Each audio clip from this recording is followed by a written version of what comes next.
Our world is full of paradoxes, realities that both are and aren't. A lie that reveals the truth, and a truth that exists only because of a lie. A rich man who is poor in spirit, and a poor man who possesses everything. Or a winner who lost everything to win, and a loser whose greatest victory is in his loss. Now, these opposites do not merely coexist. They shape each other, they define, making a thin line of distinction almost invisible. And today, I want to talk about the greatest human paradox, dreams of humankind. And I'm not going to be talking about dreams of becoming a second Elon Musk or achieving that perfect score on SAT. Rather, I would like to talk about the dreams that we have in our nightstand under the pillow. So I would like to take a brief moment of everyone to think of the last dream you saw. Maybe it was today. So question is, was it vivid or black and white? Was it full of actions? Or was it dramatic? Or was it even meaningful? Wait, meaningful? Meaningful cannot be associated with dreams, can it?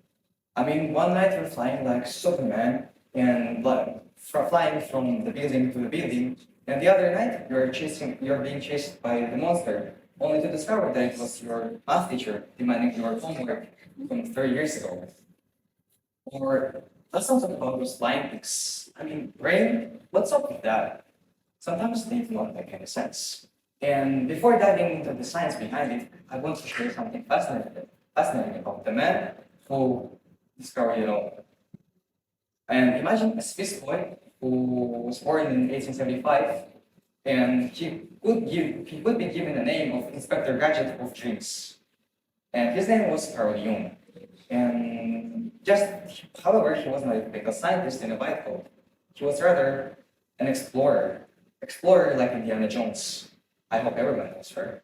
So, just like any great explorer, he left us a treasure map in the book called Man and His Symbols. However, he didn't write this book. I mean, at least he didn't have the intention to write it. Until, ironically, he saw a dream. In the dream, he saw that he was communicating with a larger audience than other than his peer psychologists. And yeah, he was a psychologist and psychiatrist. And at the age of 84, he did something remarkable.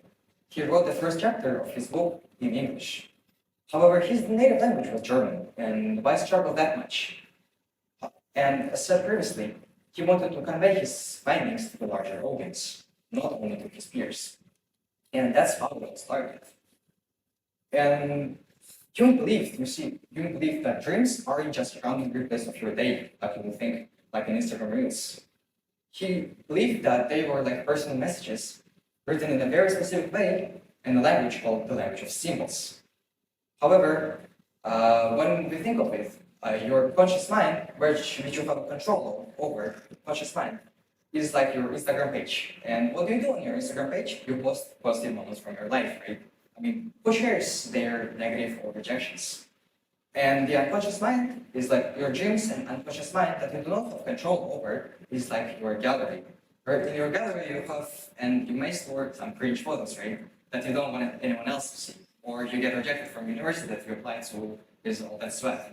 So I personally wouldn't want to post my cringe photos, right? So we can think of dreams and unconscious mind as our gallery. And think of the last time you had a dream that made absolutely no sense, like having a coffee with the giraffe, or swimming in the air. Does that?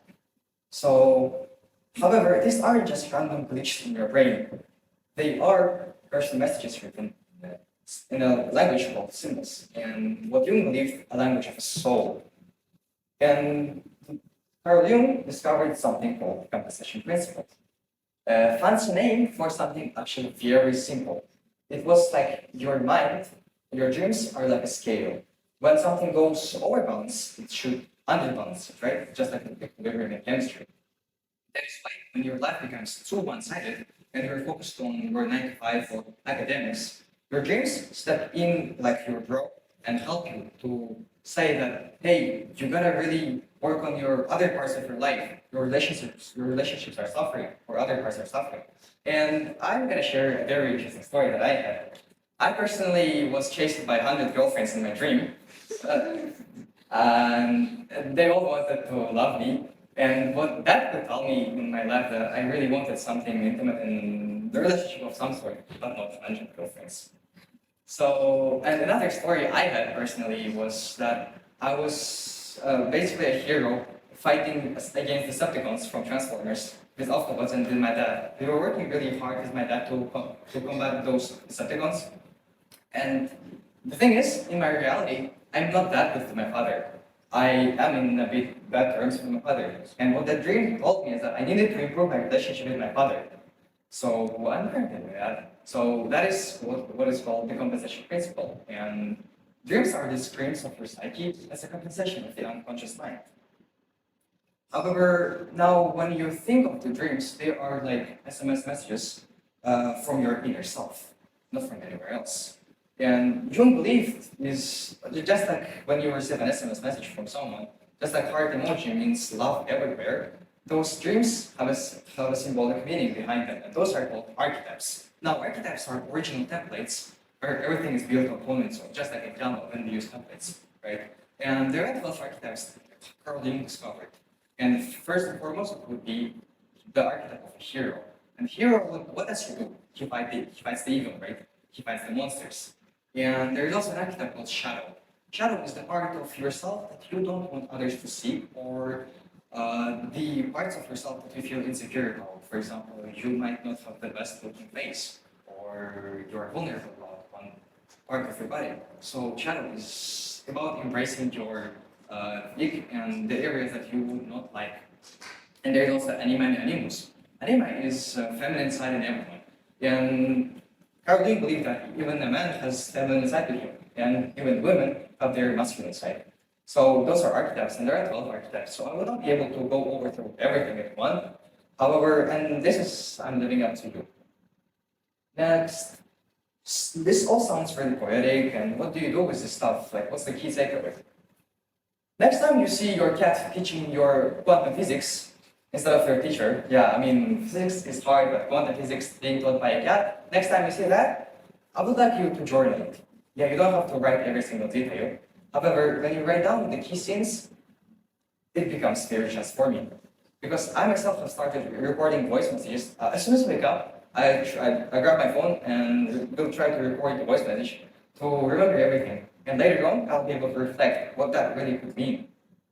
Because it's really hard to understand them in the meantime, right? So I would like everyone else to journal. And I would actually ask to journal the key scenes, not every detail, but the key scenes. If you journal them, you will be able to change your life as my life has changed. So next time you wake up from a bizarre adventure, I would like you to not swap away notification of dreams and to understand yourself from within. Because in the era of social media, where we feel connected more than ever, Carl Jung was concerned that we are being disconnected from the most important thing, that is with us, with the inner self of us. That is why maybe dreams are the final and the last authentic space where we can truly meet each other heads on. So may your nights be filled with wisdom and good night. Thank you.